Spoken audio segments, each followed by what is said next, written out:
was young, my family lived overseas. I lived in Indonesia for a few years, and my mother, she didn't have the money to send me when all the American kids went to school, but she thought it was important for me to keep up with an American education, so decided to teach me extra lessons herself, Monday through Friday. But because she had to go to work, the only time she could do it was 4:30 in the morning. Complained, my mother would just give me one of those looks that she says, "This is no picnic for me, it is Buster." So I know some of you are still adjusting to being back at school, but I'm here today because I have something important to discuss with you.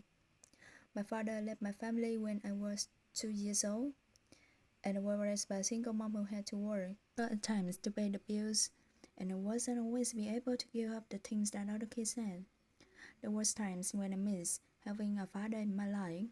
There was times when I was lonely and felt like I didn't fit in. So wasn't always as focused as should have been to our school, and I did something that I not proud of and got more in trouble than I should have. And my life taken a turn for the worst. But I was lucky. I got a lot of second chances, and I had opportunity to go to college and law school and follow my dream. Our First Lady, Michelle Obama, she has a similar story. Neither of her parents has gone to college, and they didn't have a lot of money, but they worked hard and she worked hard. Could go to the best school in this country. But some of you may not have those advantages. Maybe you don't have adults in your life who give the support that you need. Maybe someone in your family has lost their job, and there's not enough money to go around. Maybe you live in a neighborhood where you don't feel safe, or have friends who are pressuring you to do something you know aren't right. Maybe you could be a great writer, maybe even good enough to write a book or articles in the newspaper, but you might not know it until you write an English paper, that English last paper that assigned to you. Maybe you could be an innovator or an inventor, or maybe good enough to come up with the next iPhone or the new medicine or vaccine, but you might not know it. Do your project for your science class. Maybe you could be a mayor, or senator, or Supreme Court justice, but you might not know that until you join student government or the debate team. And no matter what you want to do in your life, I guarantee that you need an education to do it. You want to be a doctor, a teacher, or a police officer. You want to be a nurse or an architect, a lawyer, or a member of our military, or you're going to need a good education for every single of those careers. You cannot drop school and just drop into a good job. You got trained for it and work for it and learn for it. And this is just important for your own life and your own future. When you make your education will decide nothing less than the future of this country. The future of America depends on you.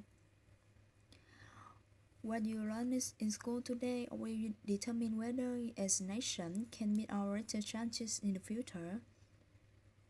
You need the knowledge and problem-solving skills you learn in science and math to cure diseases like cancer and AIDS, to develop new technology, protect our environment. Science and critical thinking skills you get in history and social study to fight poverty and homelessness, crime and discrimination, and make our nation more fair and more free. You need the creativity and identity you develop in your lessons to build new companies that create new jobs and boost your economy. We need every single one of the develop your talent and your skill and your intellect so you have us over souls our most difficult problems. If you don't do that, if you quit our school, you're not just quitting yourself while quitting on your country. I know it's not always easy to do well in school. I know a lot of you have challenges in your lives right now that can make it hard to focus on your schoolwork. I get it, I know what's like.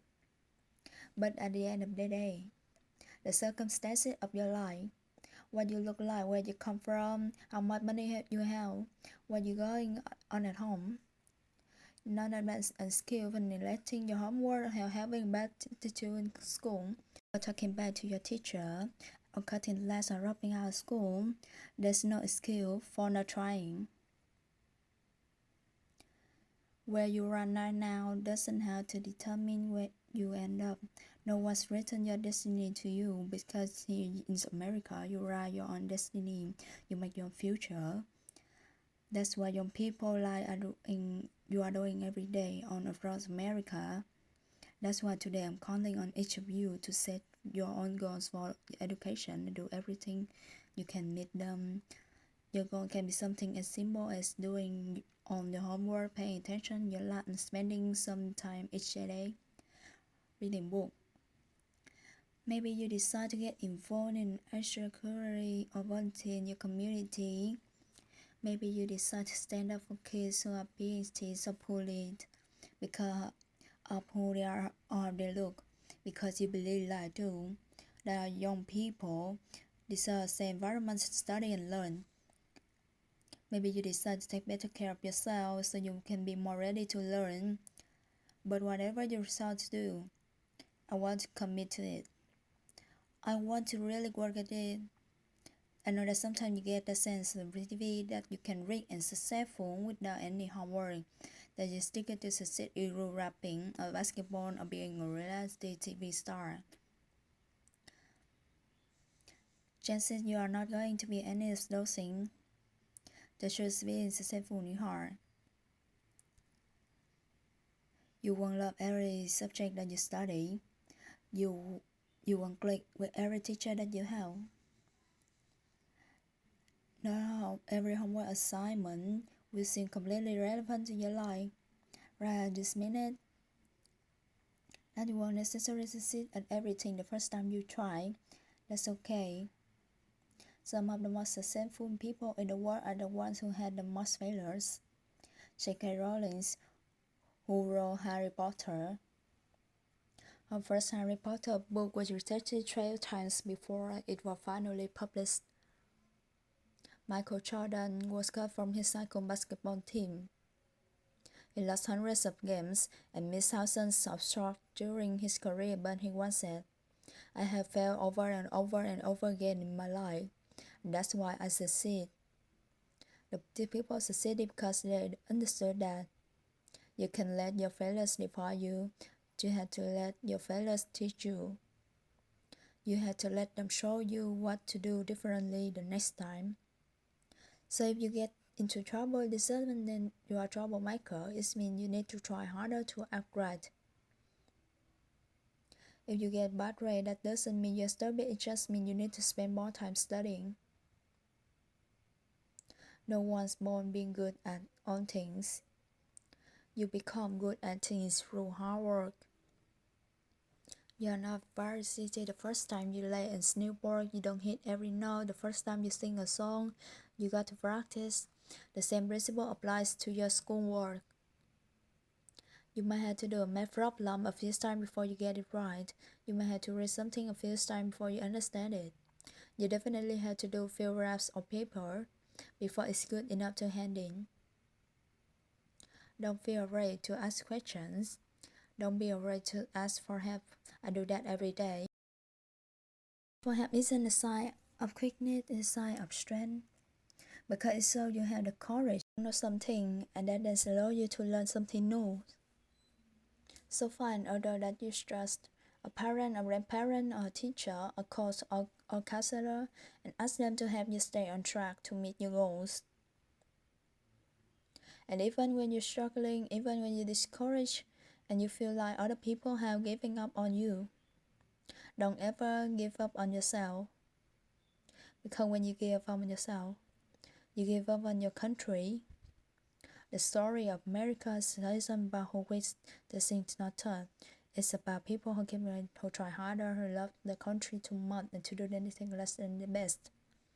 The story of students who said, when you see 250 years ago, revolution and the founded this nation, young people. Students who said, when you see 75 years ago, action and won a world war, who fought for civil rights and put the man on the moon. Students who said, when you see 20 years ago, who founded Google, Twitter, and Facebook, and they changed the way we communicate with each other. So today I want to ask all of you, what's your contribution going to be? What problem are you going to solve? What discovery will you make? What will residents who come here in 20 or 50 or 100 years say about what all of you did for this country? Please, your teachers and I do everything we can to make sure you have the education you need to answer the questions. I'm working hard to fill up your classroom and get to the book and the equipment and the computer you need to learn. But you have got to do your part too. So I expect of you to get serious this year. I expect you to put the best effort into everything you do. I expect writing from each of you. So don't let yourself down. Don't let your family down or your country down. Most of all, don't let yourself down. Make that all right.